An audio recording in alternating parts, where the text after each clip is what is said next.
I only fell the length of my body, so which is what, 6 foot. So I had to go in for cervical surgery, which was a 6-hour operation of fusion, where they took out the discs and put bones from a cadaver in there. I have steel plates and screws in my neck, which limits my my ability to look up and down. Very active. Bungee jumps, skydives, rode motorcycles, played sports with my kids. Right now, I can't run, can't jump, still can't tie my shoes. It's put a hold on a lot and hard on the family.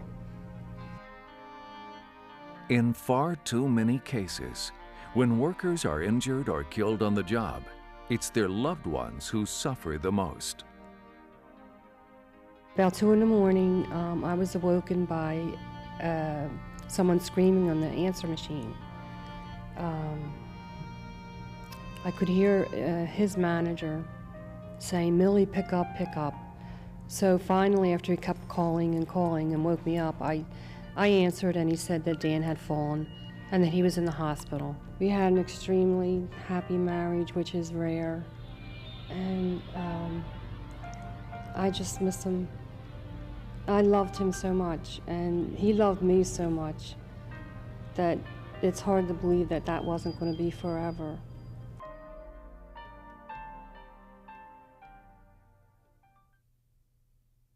Falls are the leading cause of on-the-job deaths in construction. More than 1/3 of all deaths in construction are due to falls, and nearly 60% of fatal falls are from head injuries, traumatic injuries, and massive internal injuries. Injured workers and their families find that workers' compensation never comes close to restoring their economic security. And the financial end of it is just incredible. Granted, I got workman's comp, but if you're used to going off and making X amount of dollars a week to bring home, and that's what you're used to living on, and now your salary is half of what you normally would go off and bring home, it's almost impossible to ever recover from that. Building and construction workers use ladders every day. Yet, like any piece of equipment that's not properly maintained, used, and inspected, they can let you down.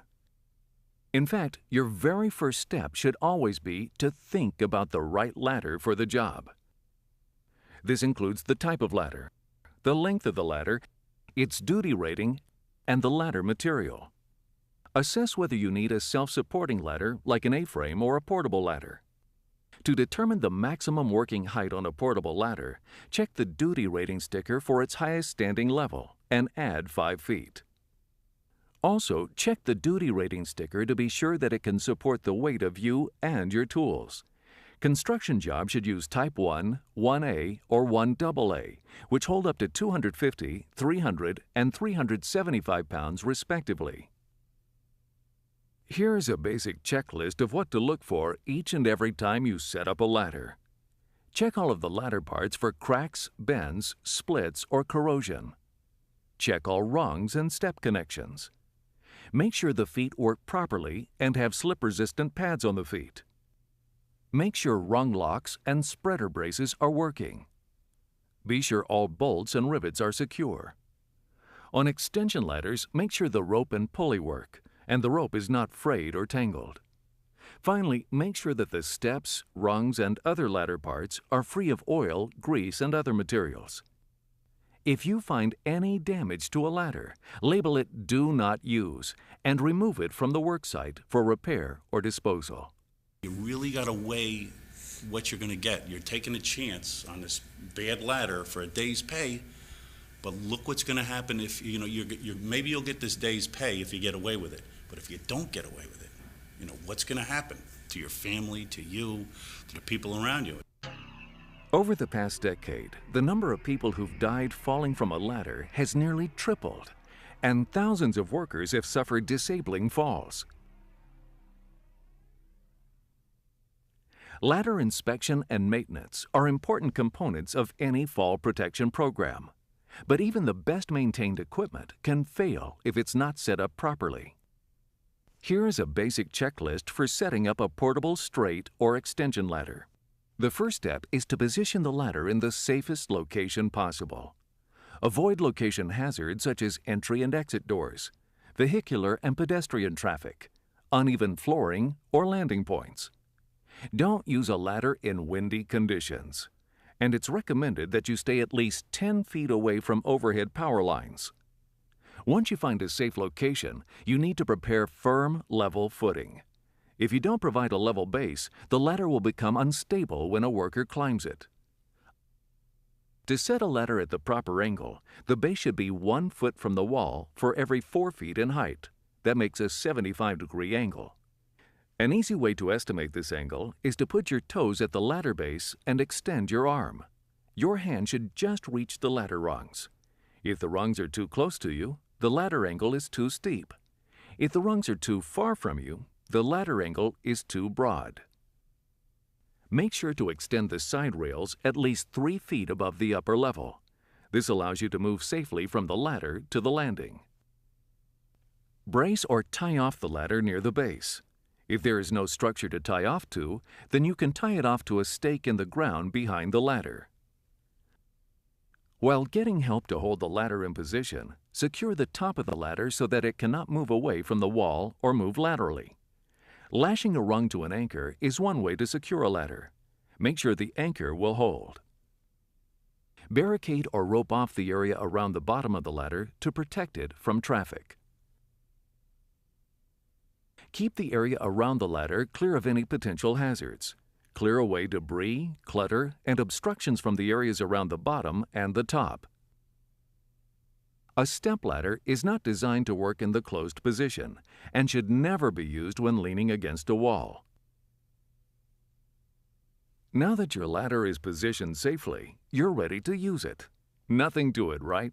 You've done it 100 times. But have you ever climbed the wrong side of the ladder, straddled it, or sat on top? Maybe you've walked the ladder to move it. In the construction industry, we all feel tempted to take shortcuts now and then.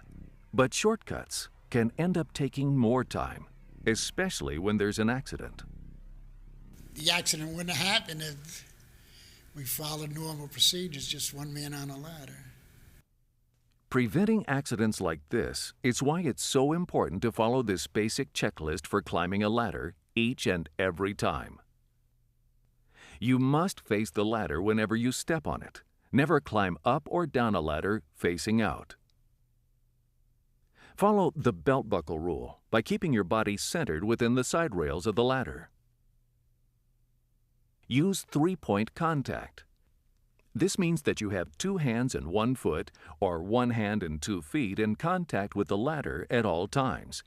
It's the safest and most sensible way to go up and down a ladder, and you'll always be sure to have at least 1 hand on the ladder. Carry no loads. Carry only small objects in a toolkit on your belt. You cannot carry any load that could cause you to lose your balance. Use hoists or chain falls to lift materials. Wait for the worker who went up the ladder before you to get all the way off at the top. Then you can climb. This rule applies when coming down the ladder too. To maintain stability while on the ladder, don't pull, lean, stretch, or make sudden moves.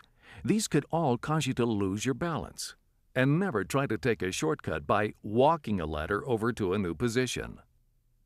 Be especially careful as you step onto and off of the ladder. To make sure you have the proper foothold at the top of the ladder, you should be able to fit your foot on the step closest to the upper landing without your toes hitting the wall. On straight or extension ladders, you can climb up only to the 4th rung from the top. No standing on top or top step of a step ladder. On an A-frame or step ladder, you can climb no higher than the 2nd step from the top. Never climb on the cross bracing, and never sit on any step, including the top. Construction is dangerous work, but we can make it less dangerous by doing as much as we can to work safely. If not for ourselves, then for our loved ones. every day, make sure you do it correctly and put the ladder up right, check it, make sure it's not rotted and nobody gets on there with you. And otherwise, when that one accident happens, it's too late. You can't go back, like I said to my father a couple times. If you could just go back to that one day and just say, let me stay home today with the kids, how different everything would have been for everybody. There are no guarantees in life, but working the right way goes a long way toward a rewarding career and a prosperous future for you and your loved ones. So let's take as much pride in a job done safely as we do in a job done well.